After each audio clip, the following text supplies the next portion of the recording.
சிங்கப்பூரில் அடுக்குமாடி குடியிருப்புகளில் வசிப்போர் செல்ல பிராணிகளாக வீட்டில் பூனைகளை வளர்க்க விரும்பினால் அதற்கு உரிமம் பெறுவது வரும் செப்டம்பர் தொடங்கி கட்டாயமாகும். செப்டம்பர் 1ஆம் தேதி தொடங்கி ஈராண்டுகளுக்கு வழங்கப்படும் கால அவகாசத்தில் மக்கள் இலவசமாக உரிமங்களுக்கு விண்ணப்பிக்கலாம். அக்காலகட்டத்துக்கு பிறகு கருத்தடை செய்யப்பட்ட பூனைகளை வளர்க்க ஓராண்டுக்கு 15 சிங்கப்பூர் டாலரை கட்டணமாக செலுத்த வேண்டும். அதே கருத்தடை செய்யப்படாத பூனைகளை வளர்க்க 90 சிங்கப்பூர் டாலரை கட்டி உரிமம் பெற வேண்டும் என தெரிவிக்கப்பட்டுள்ளது. செல்ல பிராணிகளாக வளர்க்கப்படும் நாய்களுக்கும் இதே தொகை வசூலிக்கப்படுவது குறிப்பிடத்தக்கது. அடுக்குமாடிகளில் ஒவ்வொரு வீட்டிலும் அதிகபட்சம் 2 பூனைகளையும், தனியார் வீடுகளில் அதிகபட்சம் 3 பூனைகளையும் வைத்திருக்கலாம்.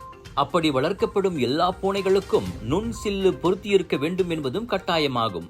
இப்புதிய விதிமுறையுடன் தங்களை பழக்கப்படுத்திக் கொள்ள மக்களுக்கு வழங்கப்படும் ஈராண்டு கால அவகாசம் முடிந்ததும் 2026 செப்டம்பர் 1 தேதி தொடங்கி பூனைகளை உரிமம் இல்லாமல் வைத்திருப்போருக்கு 5000 சிங்கப்பூர் டாலர் வரை அபராதம் விதிக்கப்படும்.